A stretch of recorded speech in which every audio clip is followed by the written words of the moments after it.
என்கிட்ட ஒன்றும் இல்லை, இருக்கிறதா நான் பாசாங்கு செய்ய மாட்டேன். அந்த விஷயம் கண்ணதாசன் கிட்ட இருந்ததுனால தான் பழைய பழைய விஷயங்கள் எல்லாம் எடுத்து தான் அதை பயன்படுத்தினார். அதே மாதிரி தான் நானும் ஒரு விஷயமும் வந்து பெரியவர்கள் சொல்வதை வைத்து தான் நான் தொடங்குவேன். ஏன்னா நான் ஒரு முட்டாள், அவர்கள் தான் எனக்கு புத்தி கொடுத்தார்கள், அவர்களுடைய திருவடியை வணங்கி தான் செய்வேன். இந்த உணர்வு இருக்கணும். நான் ரொம்ப பெரிய மனுஷன்னு ஆரம்பிக்கக்கூடாது. அது அது கண்ணதாசனுக்கு இயற்கையாக அது இருந்தது. அவர் யாராவது போயிருந்தா கூட தலையில் எடுத்துக்க மாட்டேன், ஏதோ பண்ணுறான் அப்படின்னு. ஸோ இதெல்லாம் இளையராஜா அவர்களே ஒரு முறை சொன்னார், ஏதோ ஒரு பாட்டு, இந்த பாட்டு யார் எழுதினா இருக்கு, கவிஞர் எழுதினா தான் நல்லாயிருக்கும், கவிஞரை கூப்பிடுங்கன்னு. அப்போ பக்கத்தில் இருந்துவேன், கவிஞர்னா எந்த கவிஞர்னு கேட்டான். ஒருத்தர் தான் கவிஞர்னா, ஒருத்தர் தான். ஸோ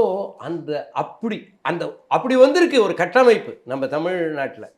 எத்தனையோ பேர் கவிதை உள்ளம்லாம் இருக்குது, அப்படி இருந்தாலும் அவர் மேலே வந்திருக்கு.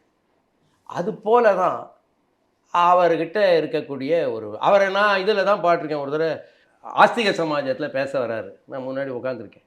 நான் முன்பு ஒரு முறை இந்த இடத்திலே பேசியிருக்கிறேன், அப்பொழுது நான் பேசவில்லை, இப்பொழுது நான் பேசுகிறேன்றார். என்ன அர்த்தம்? அப்போது தண்ணி அடிச்சுட்டு வந்தேன் அப்படிங்கிறாரு. ஸோ இப்படியெல்லாம் டைரெக்டாக அடிப்பார் அந்த மாதிரி. ஸோ அது போல் அவர் பார்த்து பார்த்து பார்த்து அதை மாதிரி கொண்டு இப்போ